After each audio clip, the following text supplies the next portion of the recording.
और सिन्हा सर आपके पास आते हैं। सबसे पहले मैं बात करना चाहूंगी मल्टीपोलर वर्ल्ड, क्योंकि हमने ये देखा कि बीते वक्त में किस तरीके से फ्रांस ने अमेरिका और साथ ही चीन के खिलाफ स्टैंड लिया। अब जब चीन की बात आती है तो भारत की पेशानी पर बल जरूर पड़ता है, क्योंकि चीन has always been problematic and it will always be. अब वहां पर फ्रांस का रोल कितना इंपॉर्टेंट होता वो आप देखते हैं।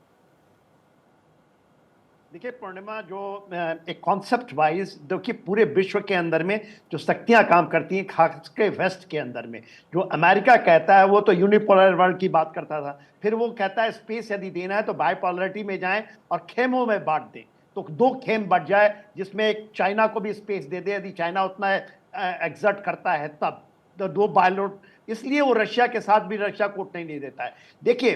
पूरे वर्ल्ड में जो मल्टीपोलैरिटी के लिए दो बड़े तीन स्तंभ हैं जो इनको जिस पे काम करती हैं। एक तो भारत है, हम मल्टीपोलैरिटी की बात करते हैं, दूसरा फ्रांस है, तीसरा है रशिया। रशिया भी मल्टीपोलैरिटी की बात करता है कि पोल बैलेंस यदि वर्ल्ड में लाना है, ग्लोबल बैलेंस, तो दो पोलों से नहीं हो सकता, कभी भी बैलेंस नहीं होगा। जब मल्टीपोलैरिटी होती है तब आप देखिए एनर्जी पूरे चीज को यदि आप बैलेंस करेंगे तो मल्टीपोलैरिटी से होगा, और इसके ऊपर में बहुत ज्यादा काम हो रही है। देखिए हमने फ्रांस ने जब हमने बात किया कि कॉम्प्रिहेंसिव तरीके से इंडो पैसिफिक में हम जब इसको देखते हैं तो फ्रांस ना तो क्वाड का हिस्सा है ना तो वो ऑकस का हिस्सा है, मगर वो भारत के साथ में हमारी कॉम्प्रिहेंसिव स्ट्रैटेजी बन रही है इंडो पैसिफिक में, जिसके साथ एक पोलर के साथ वो काम करना चाहता है हमारा, नहीं कि जूनियर पार्टनर, इक्वल टर्म्स में।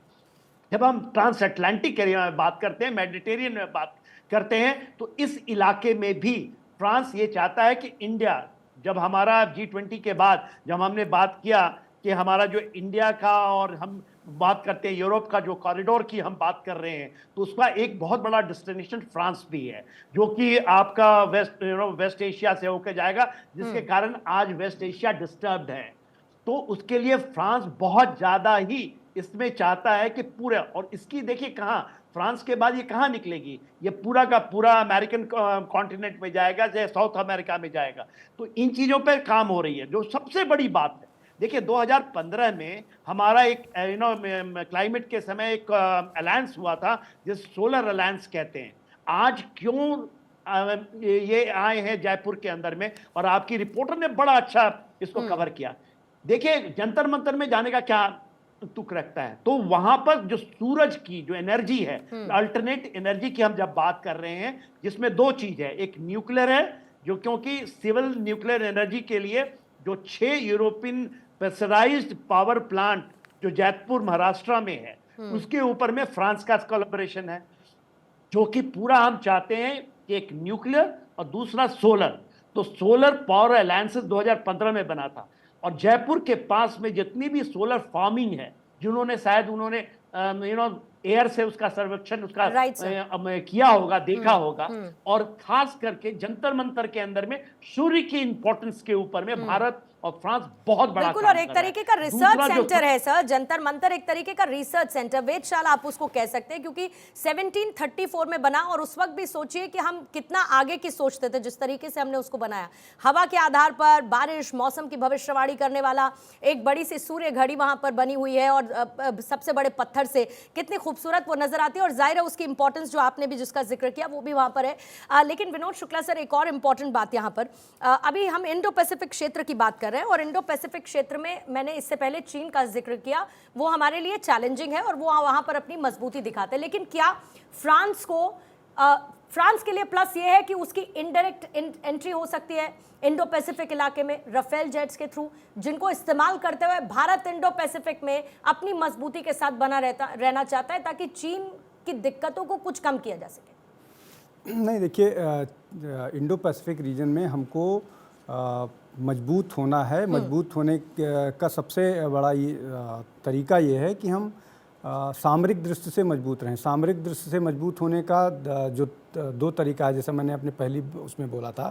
कि फ्रांस हमको किन उस पर मदद कर रहा है। अभी हम वो 26 मैरीन राफेल देने की बात है, जिस पर कोई बात होगी मुझे लगता है कि 26 तारीख के बाद। उसके अलावा 3 न्यूक्लियर सबमरीन को डेवलप करने की बात है। तो ये हमको जो सहयोग मिलेगा फ्रांस के साथ, ये इन सारी जो टेक्नोलॉजी हैं या इन सारे जो सबमरीन या राफेल हैं, ये हमको अपना जो पावर है स्ट्रेंथन करने में, इन रीजन्स में अपने आप को मजबूत करने के लिए, जहाँ पर चाइना लगातार हमको चैलेंज करता रहता है, हमको ही नहीं पूरे ग्लोबली वो जो इलाके हैं, जो कंट्रीज़ हैं, उनको चैलेंज करता रहता है। लेकिन चाइना को सबसे बड़ा थ्रेट इंडिया लगता है, तो हमको लगातार चैलेंज करता है और हमको लगातार दबाने या इस तरह की कोशिश होती है। उस लिहाज से अगर फ्रांस जैसा शक्तिशाली देश हमारे साथ खड़ा है, हमको न केवल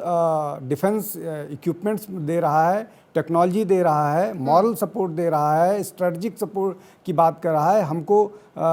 डिप्लोमेटिक सपोर्ट दे रहा है, तो ये एक बड़ा बूस्ट है। और एक बात जो सिन्हा साहब कह रहे थे, उसको मैं कहूँ, ये इंटरनेशनल सोलर अलायंस जो 2015 में भारत और फ्रांस दो ही लोगों ने मिलकर शुरू किया था, वो बड़ा महत्वपूर्ण ढंग से होने वाला है, इसलिए कि राजस्थान जो इलाका है वहाँ सबसे ज़्यादा एक्सपोज्ड होता है, सबसे ज़्यादा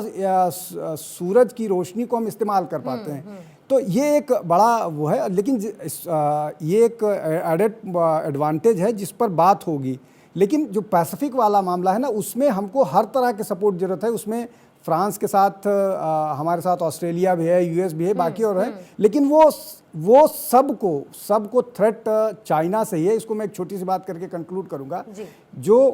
अभी क्राइसिस मिडिल ईस्ट में है, जो चल रही है, जिसको पैलेस्टाइन और आप इज़राइल का वो कर रहे हैं, उसके पीछे सबसे बड़ा कारण ये है कि जो कॉरिडोर था, जो यूरोप जा रहा था, इंडिया से लेकर के यूरोप तक जाने का था, उसको मिडिल ईस्ट कॉरिडोर की बात कर रहे हैं, उसको इस कॉन्फ्लिक्ट ने डिरेल कर दिया।